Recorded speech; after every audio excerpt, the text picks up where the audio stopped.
The rifle's report echoes off hills surrounding the 160-acre Foster Ranch property in Coconino County, And fire! the future site of the Northern Arizona Shooting Range. Gave me goosebumps today.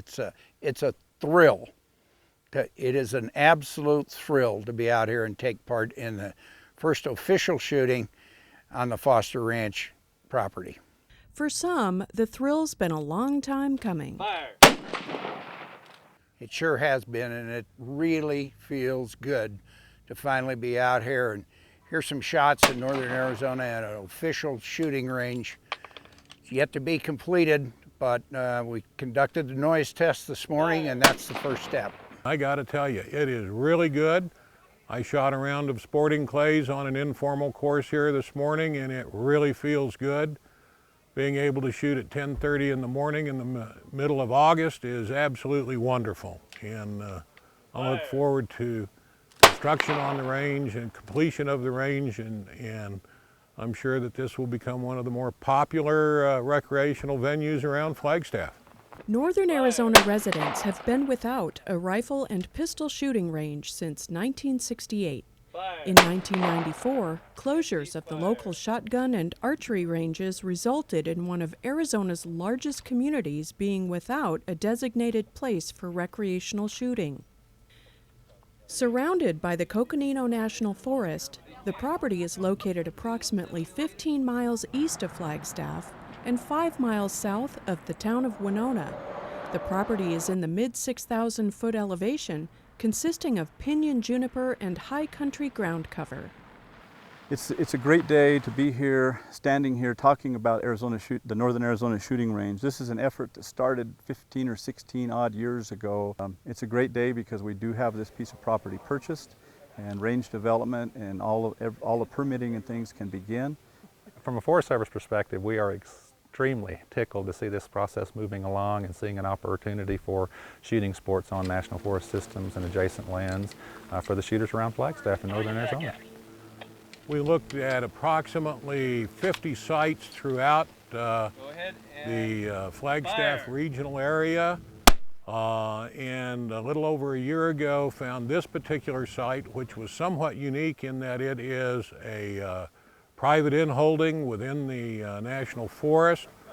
Earlier this year, they directed the department to open direct negotiations with the then owner of the land, and we now own it. We did our due diligence here on this site. We came together on the terms, be able to buy the property. Now we own a piece of private property that we think now we found a home. And the community is excited. Flagstaff is very excited to have a shooting range out here.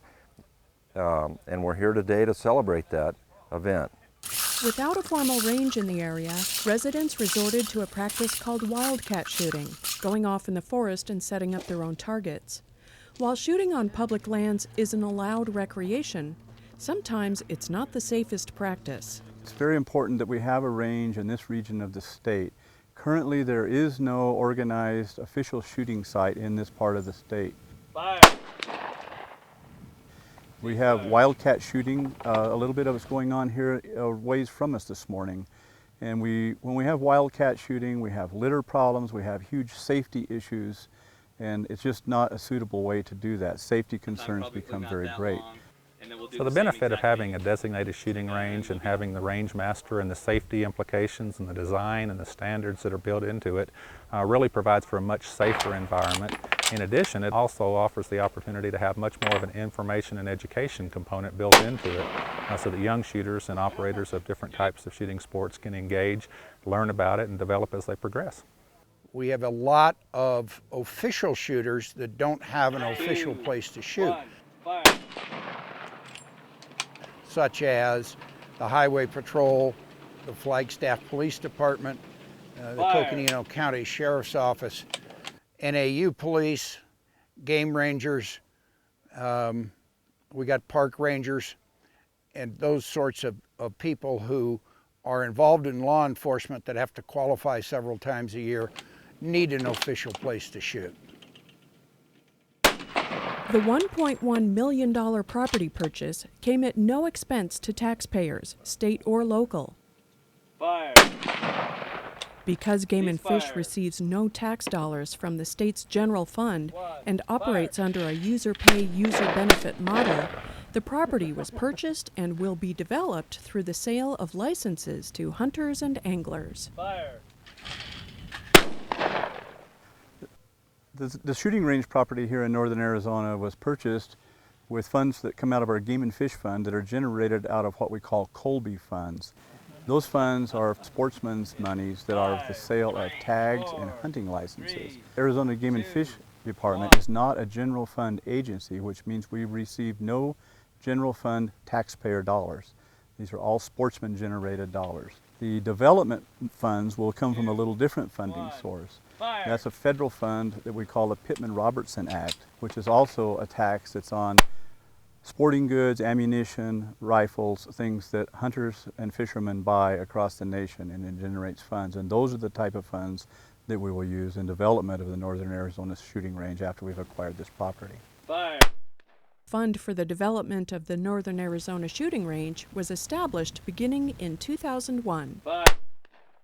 This piece of property was, you might say, fast-tracked because it was a private inholding in the National Forest. The Arizona Game and Fish Department, once we discovered the site, discovered that there was nothing close that was going to be an issue with sound pollution.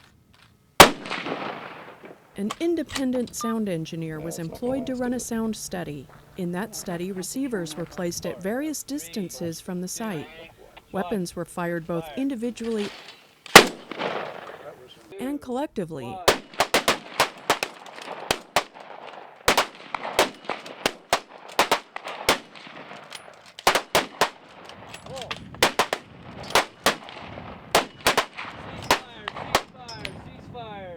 And the results recorded. No. Yeah, all I had was wind noise. Even before the creation of the shooting bays, sound berms, and other range improvements, the sound level emitted from the range is within state guidelines. It is a little remote, so we hope to upgrade the road so that people can come out here in their family vehicle, bring their kids, and recreate here. Ultimately, we would certainly hope that it would become a destination spot. That may take a few years in order to get built out to that degree, but primitive camping is planned at the initial stages of range construction so that folks will be able to come out here for multiple day shoots. This project is coming together finally after many, many years of work on commissioners, past commissioners, current commissioners, and staff. It's a great day.